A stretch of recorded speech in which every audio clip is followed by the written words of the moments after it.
He walked into the private dining room of the Drake Hotel, expecting a casual blind date with a quiet accountant, but stopped dead when he saw the custom titanium wheelchair at the head of the table. She sat motionless, looking out at the freezing Chicago rain. When she turned around, he didn't see weakness. He saw the sharp, calculating eyes of a predator. Then she slid a manila folder across the mahogany wood, leaned forward, and uttered a single sentence about his late wife's accident that brought the struggling single father to his knees. The rain slanting across East Walton Place had the biting, metallic chill typical of early November in Chicago. Christopher Bennett pulled the collar of his damp trench coat tighter around his neck, checking the reflection of his worn leather dress shoes in the glass doors of the Drake Hotel. At 36, Chris looked like a man who spent his life holding up collapsing walls. Dark circles shadowed his gray eyes, the permanent physical tax of working 50 hours a week as a mid-level logistics dispatcher at the freight yards in Clearing, followed by the second shift of single parenthood, managing breathing nebulizers, pediatric copays, and bedtime stories for his 7-year-old daughter, Sophie. 2 years ago, a catastrophic multi-vehicle pileup on Interstate 90 had taken his wife, Laura, and left him with a mountain of medical debt from Northwestern Memorial Hospital that his insurance company systematically refused to cover. Since then, romance had been an abstract concept, a luxury reserved for people who slept 8 hours a night and didn't have to check their checking account balance before buying name-brand groceries. That was why tonight felt wrong. Everything about it was off-key. His former brother-in-law, Kevin Walsh, had showed up at his apartment on Saturday morning with a strange, frantic energy. Kevin, a slick, perpetually indebted real estate broker from Naperville, had practically begged Chris to take a blind date he'd set up. "She's a sweet girl, Chris," Kevin had insisted, leaning against Chris's peeling Formica kitchen counter, while Sophie watched cartoons in the next room. "Her name is Claire. She works in corporate compliance down on Wacker Drive. Quiet, introverted, new to the city. A colleague of mine asked me as a personal favor to introduce her to a decent, grounded guy. I immediately thought of you. You need a night out of this apartment before you forget how to talk to adults." Chris had refused twice, but Kevin had done something out of character. He had handed over $400 in crisp 50s, insisting it was to cover a high-end babysitter for Sophie and a decent steak dinner. That cash alone set off internal alarms. Kevin had never paid for his own drinks at a neighborhood pub, let alone sponsored someone else's evening at a historic Gold Coast luxury hotel. Yet, the pressure of his overdue gas bill and the sheer weight of loneliness finally broke his resistance. Now, standing inside the gilded, quiet warmth of the Drake's lobby, surrounded by chandeliers and the faint scent of lilies and polished oak, Chris felt profoundly out of place. He approached the host at the entrance of the Coq d'Or, mentioning the reservation under the name Claire Kensington. The host's professional smile flickered into immediate, rigid deference. "Of course, Mr. Bennett. Mrs. Kensington requested the Michigan suite. Follow me, please." They bypassed the bustling main dining room entirely, walking down a carpeted corridor lined with historical photographs of visiting royalty and heads of state. The host unlocked a double set of heavy mahogany doors at the far end of the hall, pushed them open, and stepped aside without saying a word. Chris stepped inside. The room was expansive, lit by soft wall sconces and dominated by a long, polished dining table set for two. Floor-to-ceiling windows framed the dark, rain-streaked view of Oak Street Beach. But it wasn't the opulence of the room that halted him mid-stride.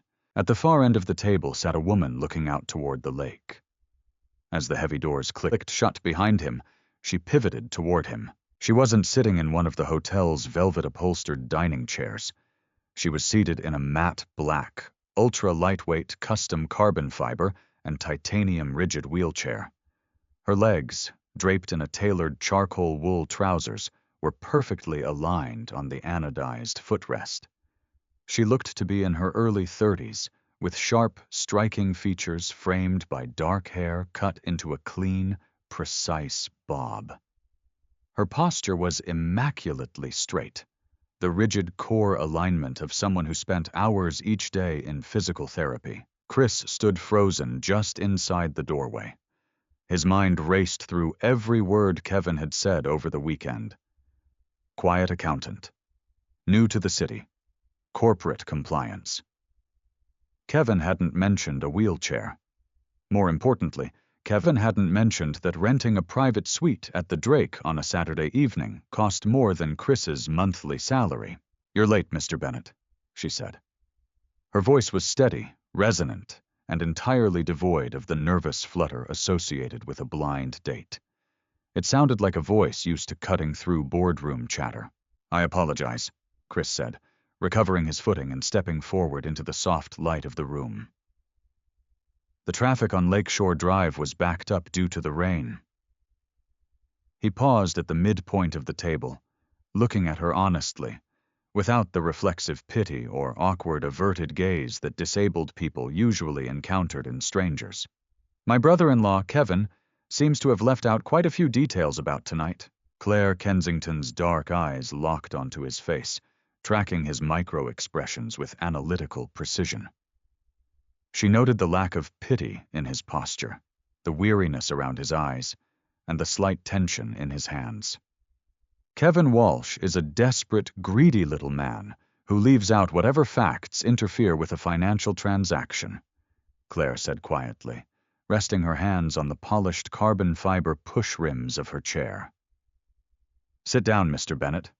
We have a great deal to discuss, and none of it involves a romance." Chris slowly pulled out the chair opposite hers at the center of the long mahogany table and sat down. The atmosphere in the room felt less like a dinner date and more like a high-stakes deposition. Before he could process her comment about Kevin, the service door swung open. A seasoned captain and two servers entered in synchronized silence, pouring San Pellegrino and setting down plates of dry-aged ribeye and roasted root vegetables. What struck Chris immediately was the captain's demeanor. The man didn't make casual small talk or offer standard hospitality recitations. His hands trembled slightly as he placed the silver cloche beside Claire's plate, his gaze fixed firmly on the white linen tablecloth. "Will there be anything else, Miss Kensington?" the captain asked, bowing his head slightly. "That will be all, Thomas. Ensure the corridor remains clear for the next hour," Claire commanded. Her tone wasn't rude, but it carried the effortless authority of someone whose daily decisions moved millions of dollars. When the doors clicked shut again, silence reclaimed the suite, save for the rhythmic drumming of the rain against the thick plate glass. Chris didn't pick up his fork. Instead, he studied the woman across from him. Beyond the titanium chair, every detail about her screamed quiet, astronomical wealth. She wore no jewelry except for a wristwatch strapped to her left wrist, a platinum FP Journe chronometre souverain, an independent Swiss timepiece crafted in quantities so low they were traded quietly among old-money European industrial families and elite fund managers. Her jacket was unbranded, but the drape of the Italian double-faced cashmere was unmistakable to anyone who paid attention to materials. "Who are you?" Chris asked directly, his deep voice cutting through the formal silence. "Because you aren't a compliance officer looking to meet nice guys from the Chicago suburbs, and Kevin doesn't know people who wear $50,000 watches." A faint, humorless smile touched the corner of Claire's mouth. She picked up her water glass, took a slow sip, and set it down with mathematical precision directly on the center of her coaster. "My name is Claire Kensington," she replied, her eyes never leaving his face. "I am the Chief Executive Officer and majority shareholder of Kensington Global Network. We own the commercial logistics hubs you dispatch rail cars through every morning in Clearing, as well as the deepwater maritime ports in Seattle and Newark." Chris felt a cold drop in his stomach. Kensington Global was a corporate titan, a massive, privately held supply chain empire valued in the billions. He worked at a third-party freight brokerage that subcontracted under their regional umbrella. This woman sat at the absolute apex of the industry he spent his days clawing through just to pay his gas bills. And how does a real estate hustler like Kevin Walsh cross paths with the CEO of Kensington Global? Chris asked, his knuckles whitening on his napkin. Why did he pay me $400 to sit here with you? He didn't pay you out of generosity, Mr. Bennett, Claire said evenly. Kevin Walsh approached one of my private security contractors 3 weeks ago after he recognized my name on a corporate acquisition document involving a commercial property in Schaumburg. He offered to arrange a private, unrecorded meeting with you in exchange for $25,000 wired to an offshore LLC to cover his gambling debts at the Grand Victoria Casino. Chris froze. The air in the suite suddenly felt thick and suffocating. He sold a dinner with me for 25 grand? Why on earth would you pay that? If you wanted to talk about my dispatch work or some corporate restructuring at the rail yard, your HR department could have summoned me to a meeting on Monday morning. I didn't bring you here to talk about logistics, Claire said. She unlocked the wheels of her chair and pushed herself smoothly back from the table, turning slightly so she faced him directly beneath the glow of the chandelier. Her gaze dropped for a fraction of a second to her motionless legs, then rose back to his eyes, burning with an intensity that made Chris's chest tighten. I brought you here to look at your face without a hospital surgical mask on, she said, her voice dropping an octave, losing its corporate polish and revealing a raw, jagged edge. And to see if the man who dragged me out of a burning Lexus on Interstate 90 2 years ago was still the same man who left his own wife behind in the wreckage. The room seemed to tilt beneath Chris's feet. The sound of the rain outside vanished, replaced entirely by the high-pitched, roaring ringing in his ears, the exact sound of screeching metal, shattering tempered glass, and roaring gasoline fires that had haunted his nightmares every single night since October 14th, 2 years ago. He stood up so abruptly, his heavy chair scraped loudly against the hardwood floorboarder. How do you know about that? He whispered, his voice shaking with a volatile mixture of grief and sudden terror. Sit down, Christopher, Claire said gently, though the command remained absolute. She reached into the side pocket of her wheelchair's frame, withdrew a thick, sealed leather folder, and placed it onto the dining table. Please, just listen to me. Slowly, Chris lowered himself back into the chair, his heart hammering against his ribs like a trapped bird. That rainy night near the Higgins Road exit, Claire began, her eyes glistening under the warm lights, though no tears fell. I was driving back from a late board meeting in a sedan driven by my executive chauffeur. A semi-trailer jackknifed across 3 lanes of traffic. What followed was an 18-car chain reaction. My car was crushed between the guardrail and a tanker truck. The engine compartment caught fire instantly. My spine was severed at the T12 vertebra the moment the impact occurred. I couldn't move. I couldn't feel my legs. The smoke was filling the cabin, and my driver was already gone. She leaned forward, her knuckles white against the edge of the mahogany table. People were running away from the fire. Hundreds of motorists were standing on the shoulder, holding up cell phones, recording the flames. Only one person ran toward the wreckage, a man in a torn coat with blood streaming down his forehead from his own collision. Chris closed his eyes. The memory hit him with physical force, the suffocating stench of burning transmission fluid, the searing heat against his face, the frantic, desperate adrenaline pumping through his veins as he forced open the twisted door of a black luxury sedan. You pulled me out, Claire said softly. You dragged me 30 yards away onto the wet grass of the median. You wrapped your coat around my shoulders, told me I was going to live, and then you turned around and ran straight back toward the inferno. My wife was still trapped, Chris choked out, tears finally breaking over his lower lids, his voice cracking into a raw sob. Laura was in our Honda. The door was jammed against the concrete divider. God knows I tried to bend the frame back with my bare hands. But the fuel tank ignited before I could get her out. Fire rescue pulled me away while I was screaming her name. When I woke up in the trauma unit at Northwestern 3 days later, the police told me the woman I'd pulled from the sedan had been airlifted out by a private medical helicopter before the state troopers took names. I never knew who you were. I spent 14 months in acute rehabilitation in Geneva, Switzerland, Claire explained, her voice steadying as she regained her composure. Learning how to live in this chair. Learning how to navigate a world that looks at you entirely differently once you can no longer stand up and walk into a boardroom. But the entire time I was recovering, my internal investigative team was tracking down the man who saved my life. It took us 18 months to navigate the sealed accident reports and emergency dispatch logs to identify you. So why this? Chris gestured helplessly around the luxurious suite, wiping his face with the back of his sleeve. Why a fake date? Why pay Kevin $25,000 just to thank me? Claire reached out and laid her hand on top of the leather folder. The atmosphere in the room shifted instantly from emotional reflection to chilling, analytical coldness. Because I didn't bring you here to thank you, Christopher, she said, tapping the leather cover with her index finger. I brought you here to show you what my investigators discovered when they reconstructed the wreckage of that night. Chris stared at the folder.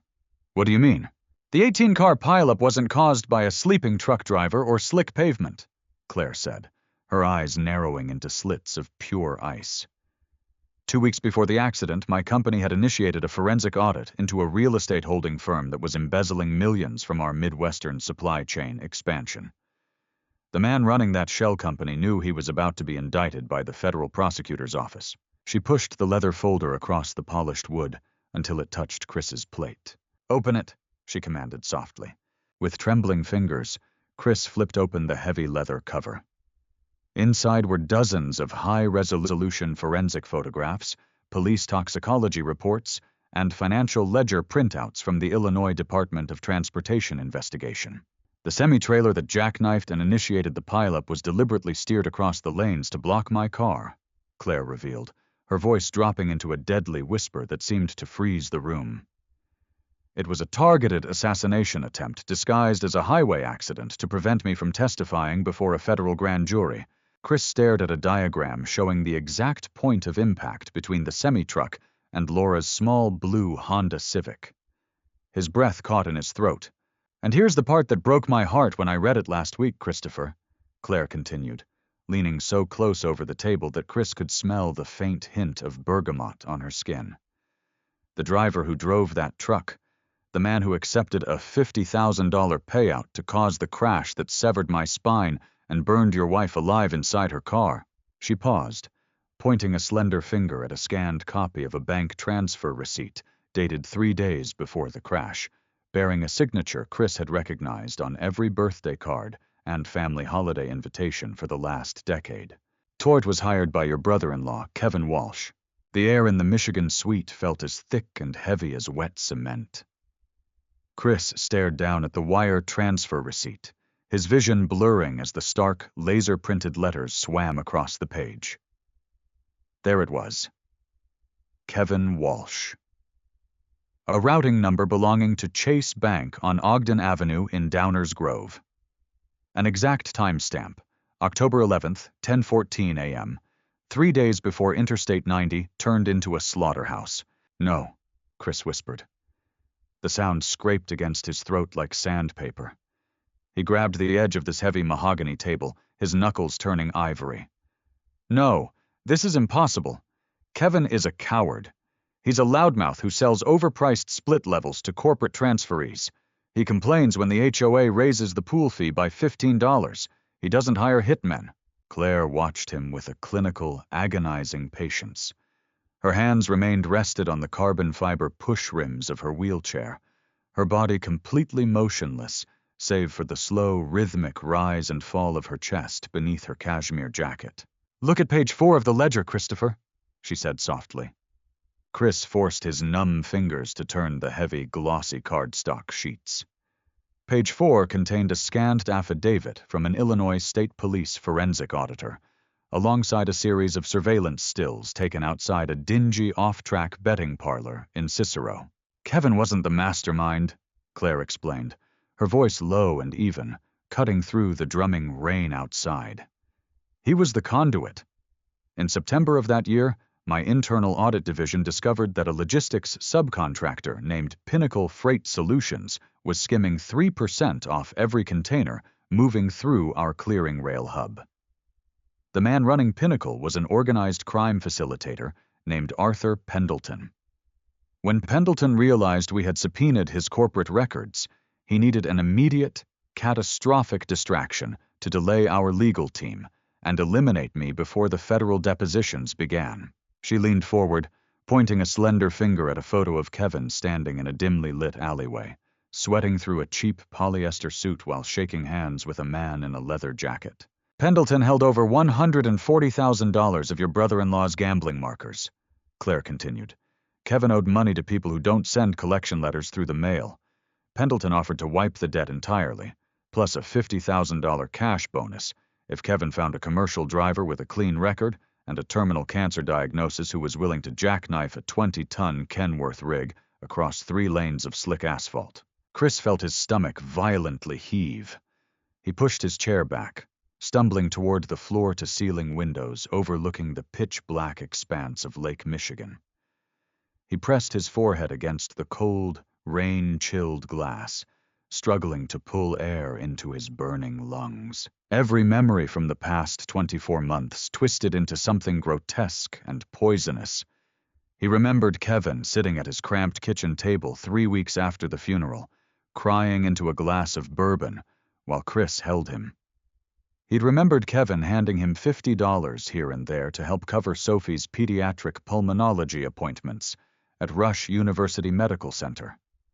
He remembered Kevin holding his 7-year-old niece on his lap on Thanksgiving, reading her stories while the woman he murdered lay buried in a cemetery 6 miles away.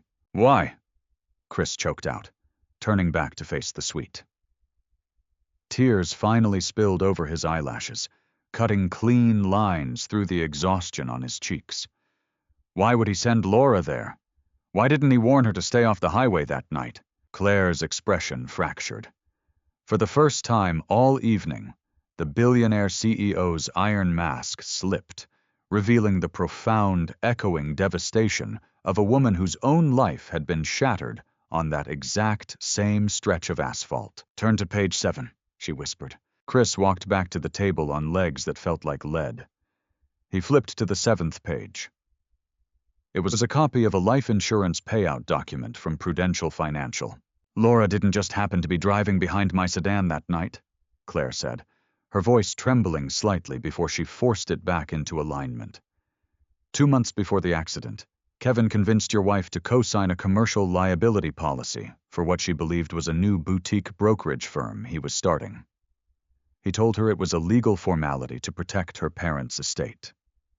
In reality, it included a high-yield accidental death rider. Because you were listed as the primary beneficiary, but Kevin was listed as the executor of the corporate trust holding the policy, he collected $80,000 in administrative liquidation fees the month after she died." Chris gripped the edge of the folder so hard the leather tore between his fingers. A guttural, animalistic sound tore from his throat, a sound born of pure, unadulterated rage. "He routed her there," Chris realized, his voice dropping to a terrifying, dead calm. "Laura called me at the freight yard at 6 o'clock that evening. She said Kevin had called her crying, claiming his car had broken down near the Rosemont exit, and he needed her to pick him up immediately." "Yes," Claire said softly. "He needed her car in that cluster of traffic to ensure the collision looked like a random, chaotic pileup. And he used the tragic death of his own sister to wash his hands clean of his gambling debts." By 9 o'clock, the storm over Chicago had escalated into a driving, freezing downpour. Inside the underground valet garage of the Drake, the air smelled of exhaust fumes and wet concrete. Chris walked beside Claire as her executive security officer, a broad-shouldered former Army Ranger named David Montgomery, pushed her wheelchair toward a sleek, matte black Mercedes-Benz S680 Guard. The armored sedan had been custom retrofitted by Braun Ability. Its rear door slid open electronically, deploying a precision-engineered carbon fiber lift ramp that descended flush with the garage floor.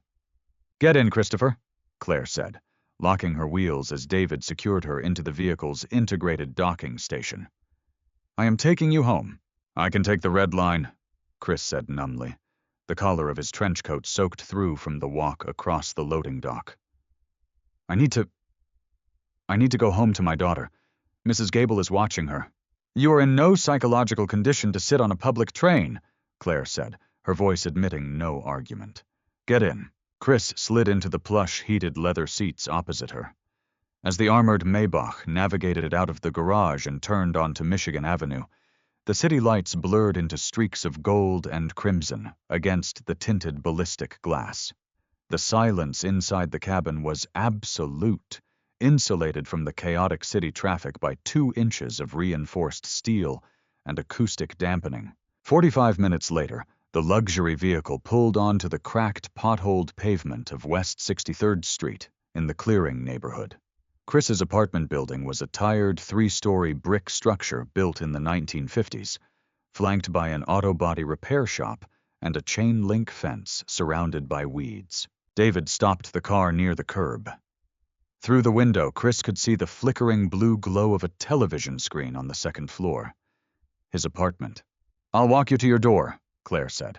Chris blinked, looking at her wheelchair, then out at the broken concrete sidewalk and the narrow, crumbling set of 4 concrete stairs leading up to the building's front security door.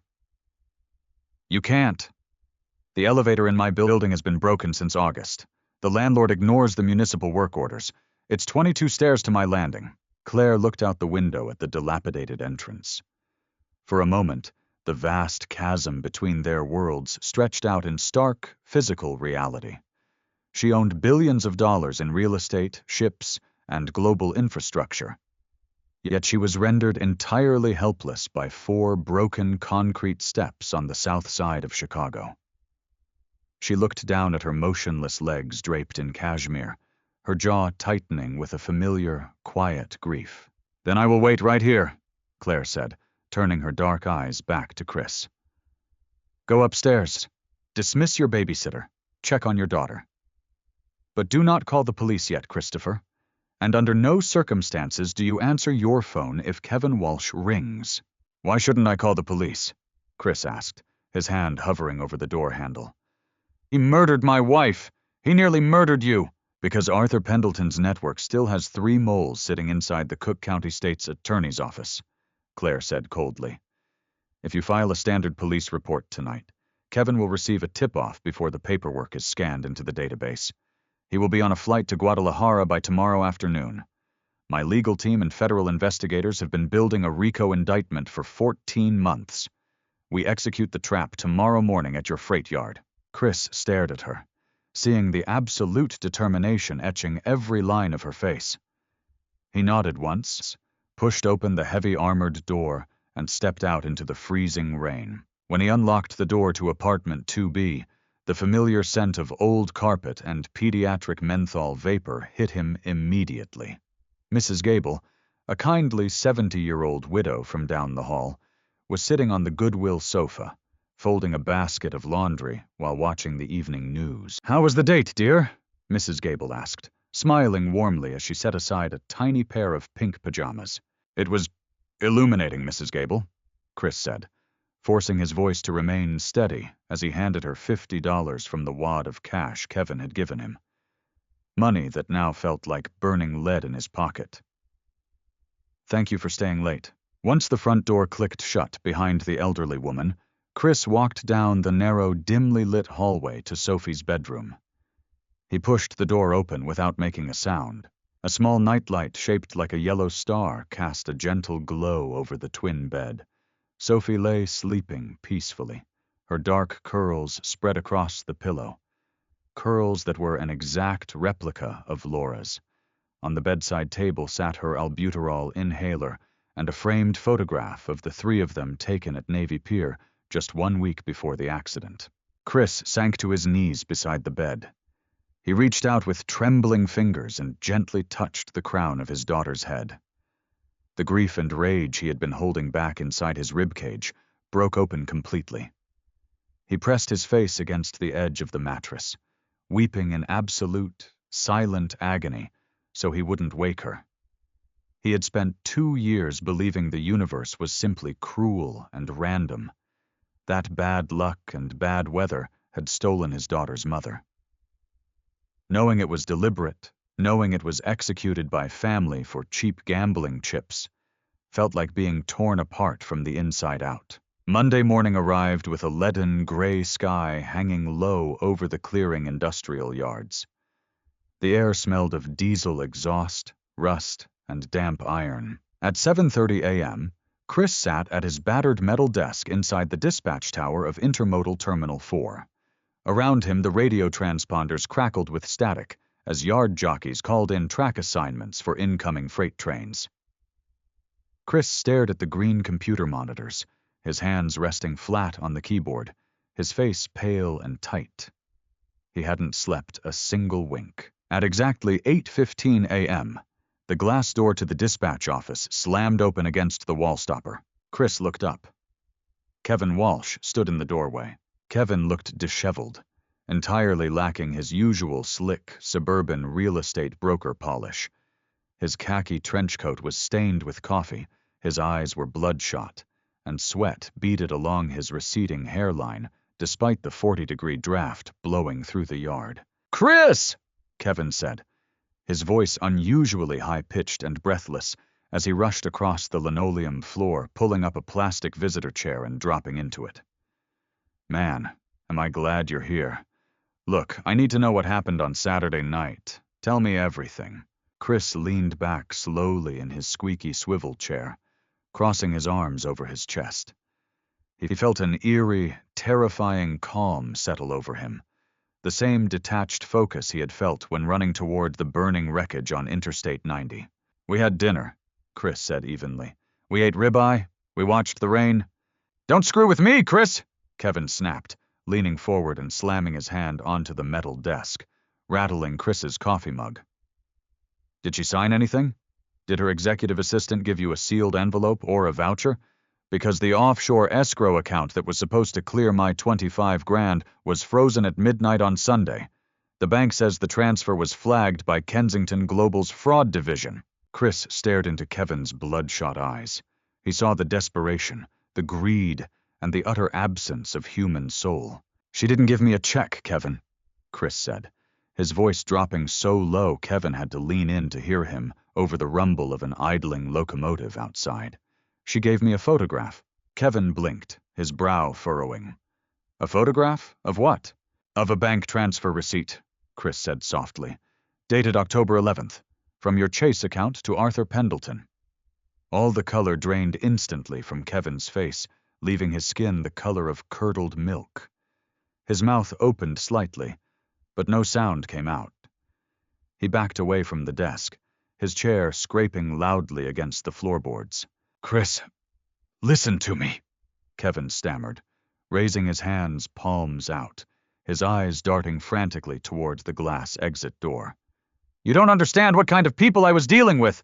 I was drowning. Pendleton was going to break my legs, Chris. He was going to take my house." "So you gave him Laura," Chris said, standing up from behind his desk.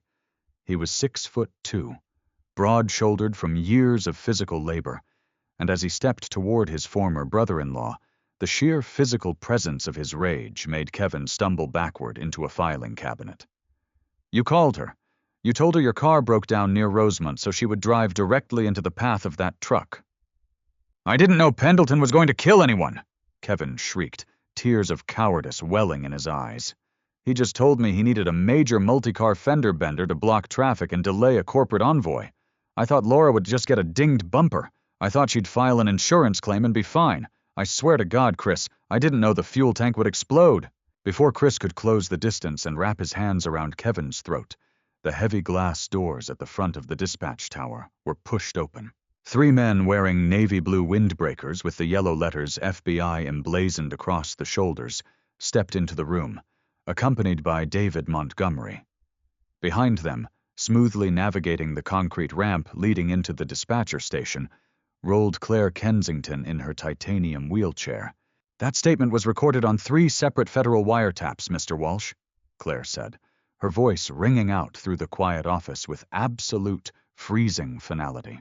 Kevin spun around, his eyes widening in pure terror as 2 federal agents stepped forward, grabbing his wrists and slamming him face first against the metal filing cabinet. The sharp, metallic click of handcuffs echoing through the room was the sweetest sound Chris had heard in 2 years. "Kevin Walsh," the lead federal agent stated calmly, pulling Kevin upright by his cuffed arms. "You are under arrest for conspiracy to commit murder, wire fraud, and racketeering under the federal RICO statute.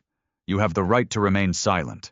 As the agents dragged the sobbing, protesting real estate broker out through the glass doors toward a black federal SUV idling on the gravel driveway, silence returned to the dispatch office. The few other dispatchers on duty had backed away into the break room, leaving Chris and Claire alone in the center of the room. Claire rolled her chair forward until she stopped just 2 feet from where Chris stood trembling. She looked up at him, her dark eyes softening, stripped of all corporate armor. "Pendleton was arrested at his home in Oak Brook 20 minutes ago," Claire said gently. "The network is gone, Christopher. It's over." Chris exhaled a long, shuddering breath, feeling his shoulders drop as 2 years of agonizing, suffocating weight began to lift from his spine. He looked down at the paralyzed billionaire who had systematically engineered the destruction of the men who ruined their lives. "What happens now?" Chris asked quietly. Claire reached out, her fingers brushing lightly against his rough, work-calloused hand, resting on the edge of the desk. "Now," Claire said softly, "you resign from this dispatch yard. I have already established a fully funded medical and educational trust for your daughter at Northern Trust Bank. And tomorrow morning, you are going to come to my office on Wacker Drive, because Kensington Global needs a new director of logistics operations, and I only work with men who know how to run toward the fire." 2 weeks after Kevin Walsh's arrest in the Clearing dispatch yard, Christopher Bennett stood inside the glass elevator of 150 North Wacker Drive, watching the murky green currents of the Chicago River recede 40 stories beneath his feet. He was dressed in a tailored charcoal 2-piece suit from the Brooks Brothers flagship store on North Michigan Avenue, paid for by the executive wardrobe allowance stipulated in his new contract. But underneath the superfine Italian wool, his muscles still felt coiled, tight, and defensive. Transitioning from a drafty rail hub to the 44th floor of Kensington Global Network's corporate headquarters had not been a seamless corporate promotion. It felt like stepping onto a battlefield where the artillery was silenced and replaced by legal briefs, financial ledgers, and razor-sharp institutional hostility. When the elevator doors slid open with a soft, acoustic chime, Chris stepped onto the deep, sound-dampening wool carpet of the executive suite. The floor was a temple of minimalist power. Floor-to-ceiling acoustic glass partitions, brushed platinum fixtures, and original abstract expressionist canvases hanging against Italian travertine stone walls. Yet, despite the clinical perfection of the environment, Chris could feel the eyes of every senior analyst, vice president, and legal associate tracking his movements from behind their monitors. To them, he was an anomaly, a blue-collar dispatcher who had somehow bypassed 15 years of Ivy League grooming and corporate ladder climbing to occupy the corner office directly adjacent to the chief executive officer. Chris walked past the executive reception desk, nodding to Claire's administrative director, an unflappable 60-year-old woman named Patricia Monroe, who handed him a thick, encrypted iPad containing the overnight manifests from the Port of Seattle. "Vice Chairman Drummond has requested another internal compliance audit of your department, Mr. Bennett," Patricia said quietly, her voice dropping so low it wouldn't register on the office's ambient microphones. "He spent 3 hours in the data room yesterday evening reviewing your restructuring of the Midwest freight corridors. Let him review every single line, Patricia," Chris replied evenly, taking the tablet. "He's looking for administrative errors because he doesn't understand how intermodal rail actually moves on the ground. He thinks freight runs on spreadsheets. It runs on diesel, steel, and shift timing." He opened the heavy white oak door to his office, set his briefcase down on the walnut desk, and walked over to the adjoining interior door that connected his office directly to Claire's suite. He knocked twice before opening it. Claire sat behind a massive, custom-built concrete and teak desk, engineered specifically to accommodate the exact height and turning radius of her titanium wheelchair. Behind her, the sprawling panoramic view of the Chicago skyline stretched out toward Lake Michigan under a crisp, cloudless autumn sky.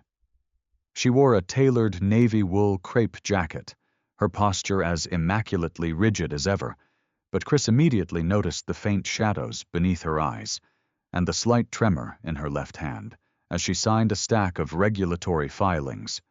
The physical toll of running a global empire from a wheelchair while secretly coordinating a federal RICO prosecution was beginning to manifest.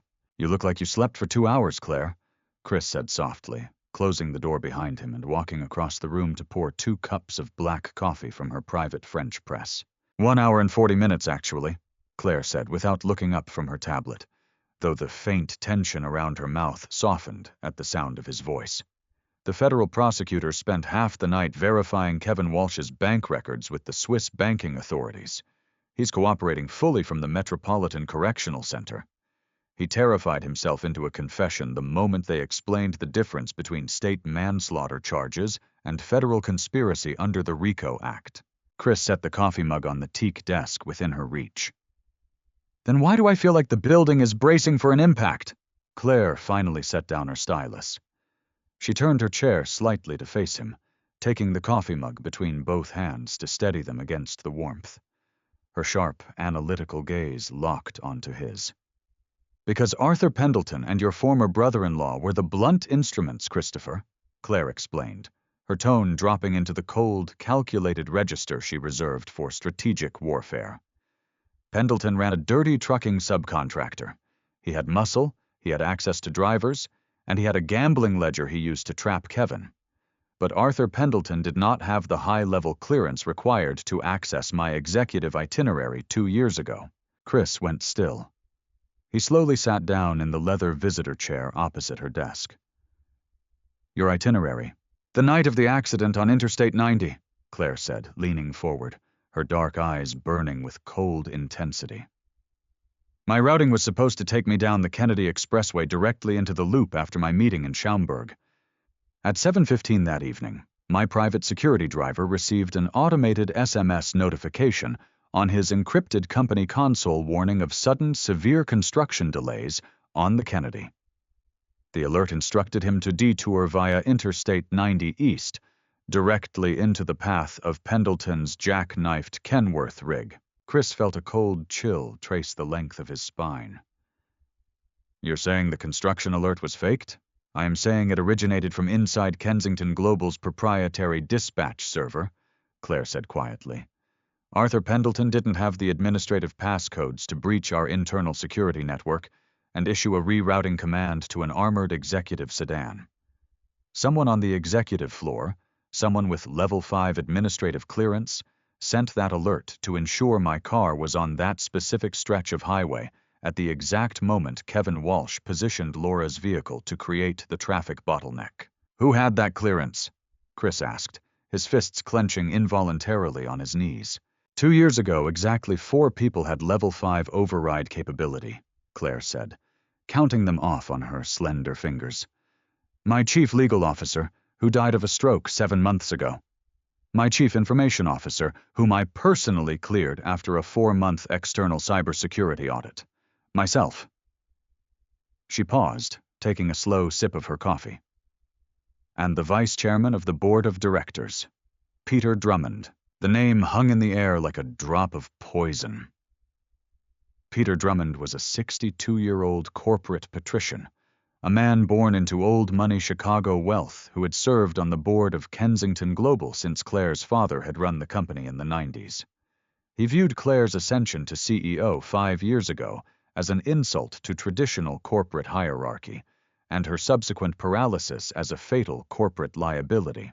If Drummond was the internal mole who orchestrated the crash, Chris reasoned, his logistics-trained mind rapidly assembling the pieces, why hasn't he tried again over the past 24 months? Why let you return from rehabilitation in Switzerland and resume command? "Because he didn't need to kill me anymore once I was confined to this chair," Claire said bitterly, slapping the carbon fiber armrest of her wheelchair with her open palm. "He assumed my physical disability would break my psychological resilience. He assumed the board would invoke our corporate medical competency clause within 6 months of my return and appoint him as interim CEO. But when I came back from Geneva and began aggressively restructuring our European logistics divisions, he realized I wasn't stepping down. And now that we are 3 weeks away from finalizing a $4 billion acquisition of the Rotterdam Maritime Gateway, he is running out of time. Chris stood up, walking over to the floor-to-ceiling glass window overlooking Wacker Drive. That's why he's auditing my logistics department every night. He isn't looking for mistakes. He's looking for a pretext to claim you are making erratic, irresponsible executive decisions by appointing an unqualified blue-collar worker to a senior role. Exactly, Claire said. She rolled her chair smoothly across the carpet until she was beside him, looking out over the sprawling city below.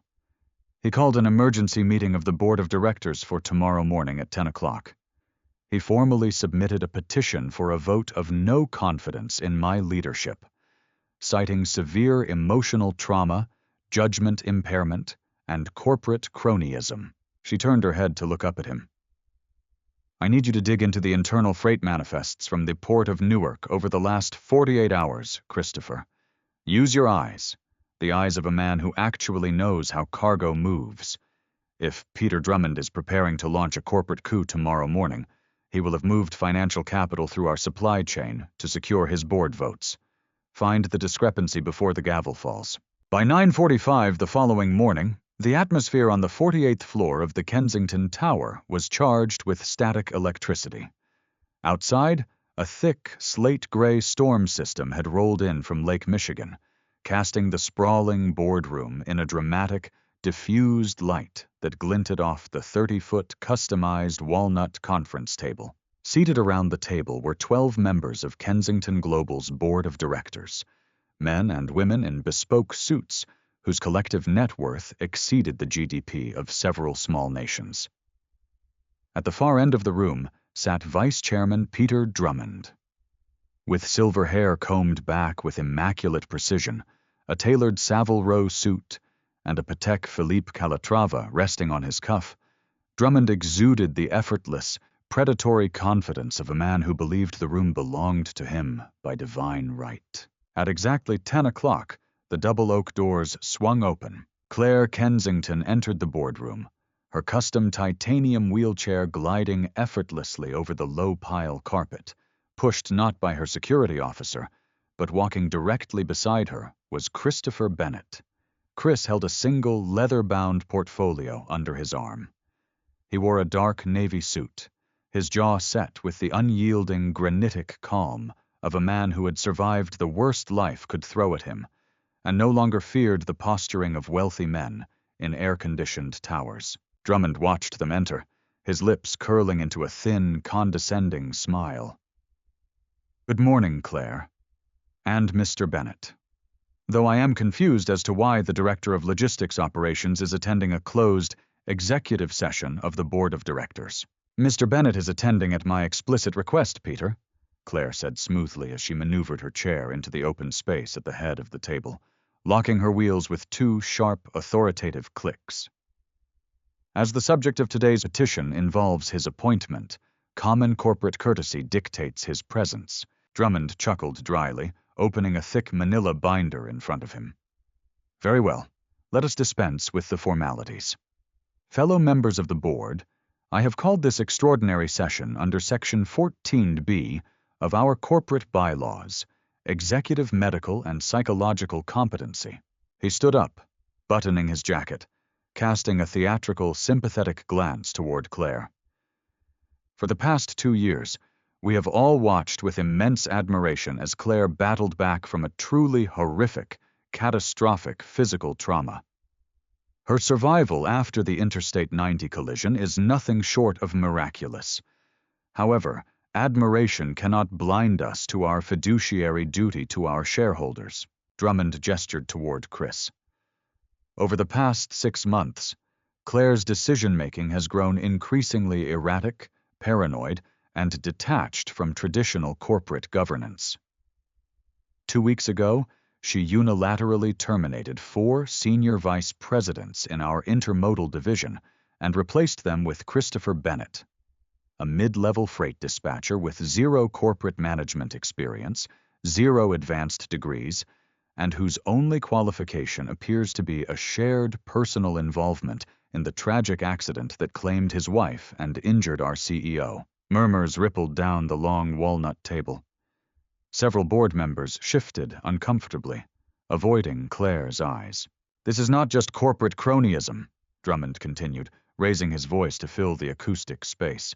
"It is the action of a traumatized, psychologically compromised executive who is using our $4 billion enterprise as a personal coping mechanism.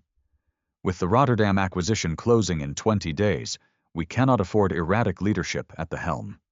I move that we immediately suspend Claire Kensington's executive powers pending an independent medical evaluation and appoint myself as interim chief executive officer." A heavy, suffocating silence settled over the boardroom. Claire did not flinch. She did not raise her voice. She simply folded her hands over the carbon fiber lap guard of her wheelchair and looked directly down the length of the table at Drummond. "Are you finished, Peter?" she asked quietly. Drummond frowned, slightly unsettled by her complete lack of defensiveness. "I have submitted the formal motion to the corporate secretary, Claire. The board will vote." "Before the board votes on my psychological competency," Claire said, her voice dropping an octave, carrying the razor-sharp resonance of cracked glass, "I would like my director of logistics operations to present the findings of his overnight audit regarding our Newark container terminals." She nodded slightly to Chris. Chris stepped forward, placing the leather portfolio onto the center of the walnut table and flipping it open. He didn't use PowerPoint slides or corporate buzzwords. He spoke with the raw, undeniable authority of someone who understood the physical reality of the machines they owned. "When I took over the intermodal logistics desk 14 days ago," Chris began, his deep voice carrying effortlessly across the room, "Vice Chairman Drummond ordered a complete audit of my freight schedules, assuming I would make an administrative error. Instead, I audited his." Chris pulled out 3 oversized, high-resolution manifest sheets and slid them down the polished table toward the board members.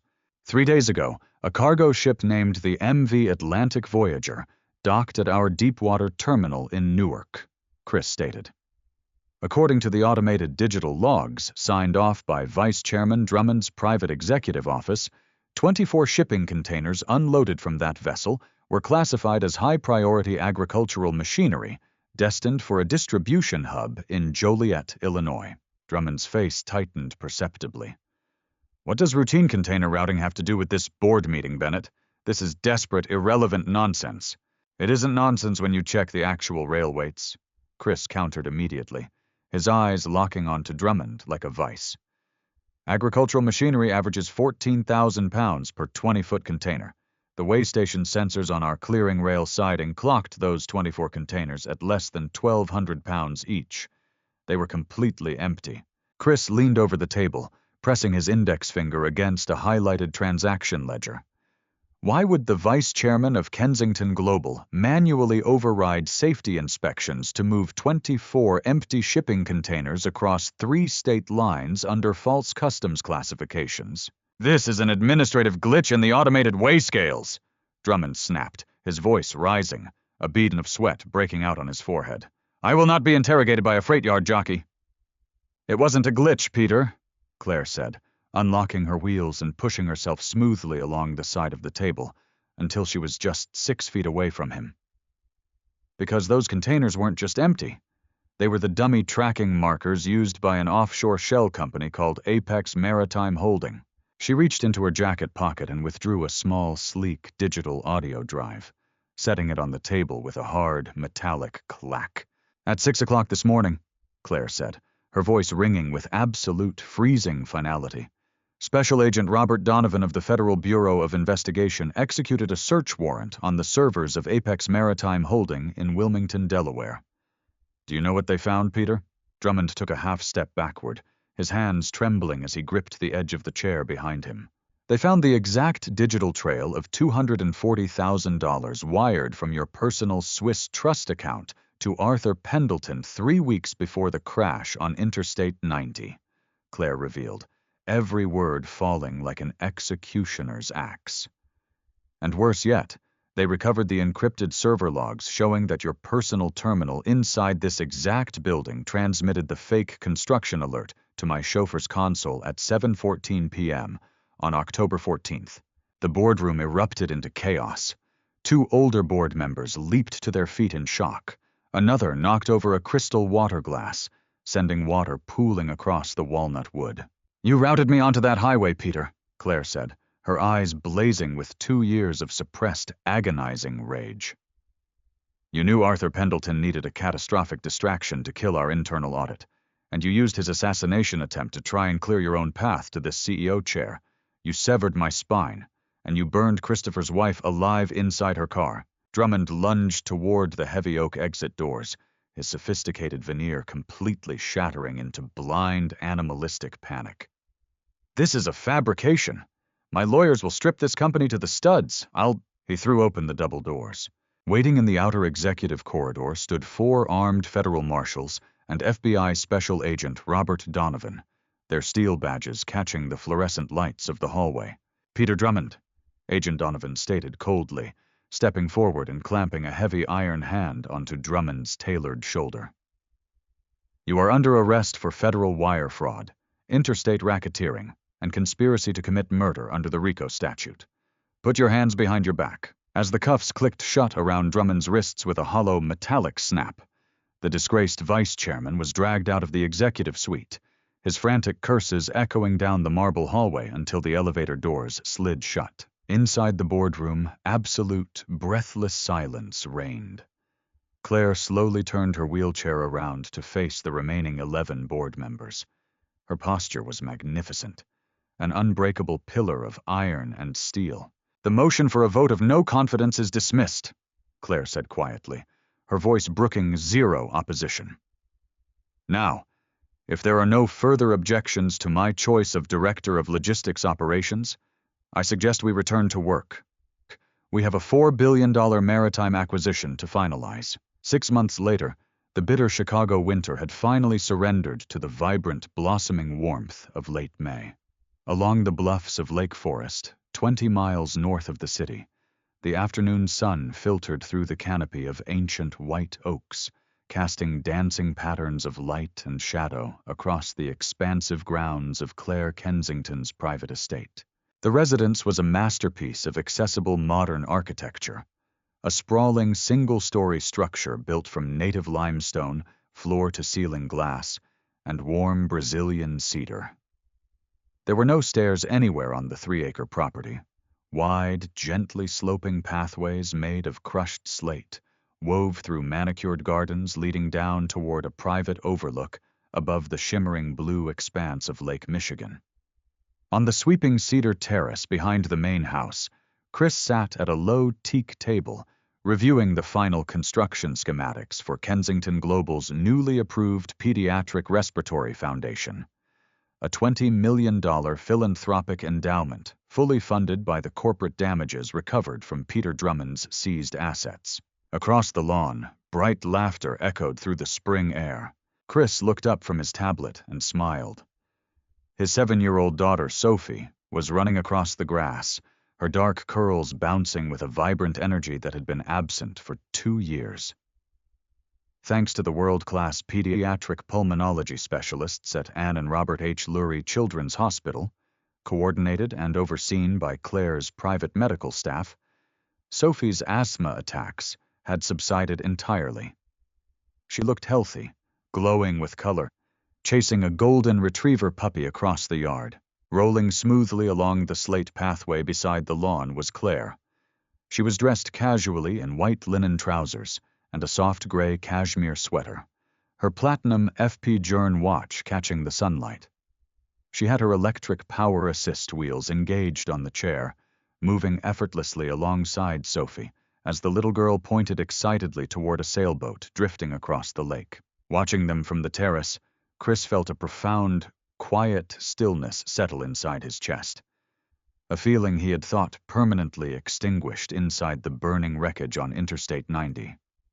Over the past 6 months, his professional working relationship with Claire had transformed Kensington Global's operations.